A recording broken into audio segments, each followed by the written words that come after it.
केसरिया तेरा इश्क है पिया। বলিউডের অন্যতম জনপ্রিয় তারকা জুটি রণবীর কাপুর ও আলিয়া ভাট অস্ট্রিয়ার বরফে ঢাকা পরিবেশে মোমবাতির স্নিগ্ধ আলো আর মায়াবী আবহাওয়ায় নিজেদের চতুর্থ বিবাহবার্ষিকী উদযাপন করেছেন তারা। রণবীরের সঙ্গে কাটানো সেই বিশেষ মুহূর্তের ছবি আলিয়া সামাজিক যোগাযোগ মাধ্যমে শেয়ার করলে তা ভক্তদের মাঝে দারুণ সাড়া ফেলে। বিদেশের রঙিন উদযাপন শেষে দেশে ফিরতেই ভিন্ন মেজাজে দেখা গেল আলিয়া ভাটকে। মুম্বাইয়ের হিন্দুজা হাসপাতালের বাইরে পাপারাজ্জিদের ক্যামেরায় বন্দী হন কাপুর পরিবারের এই পুত্রবধূ। তার এই হাসপাতাল সফরের ছবি ও ভিডিও প্রকাশ্যে আসতেই নেট দুনিয়ায় শুরু হয়েছে জোর গুঞ্জন।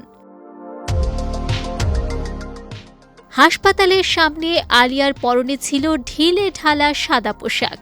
চুলে কিছুটা এলোমেলো ভাব থাকলেও তার ঠোঁটের কোণে লেগেছিল মিষ্টি হাসি। ভিডিওটি সামাজিক যোগাযোগ মাধ্যমে মুহূর্তেই ভাইরাল হয়ে যায়। ভিডিওটি প্রকাশ্যে আসতেই নেটিজেনদের মনে এখন একটাই প্রশ্ন, দীপিকা পাডুকোনের পর তবে কি রণবীর আলিয়ার ঘরেও আসতে চলেছে নতুন অতিথি? কাকতালীয়ভাবে দীপিকার দ্বিতীয়বার মা হওয়ার খবর আসার পরপরই আলিয়াকে হাসপাতালের সামনে দেখে দুই অভিনেত্রীর তুলনা টানছেন অনেকে।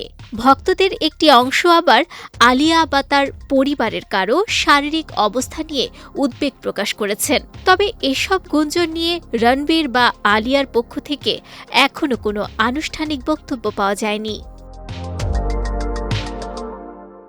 এদিকে বর্তমানে আলিয়া ব্যস্ত রয়েছেন সঞ্জয় লীলা বানসালির high voltage project love and war নিয়ে, যেখানে রণবীরের পাশাপাশি দেখা যাবে ভিকি কৌশলকেও। এছাড়া আগামী 10 জুলাই মুক্তির অপেক্ষায় আছে তার নতুন ছবি আলফা। তবে কাজের এই ব্যস্ততার মাঝে হাসপাতালের সফরটি কেবলই রুটিন চেক আপ নাকি নতুন কোনো সুখবর তা সময় বলে দেবে।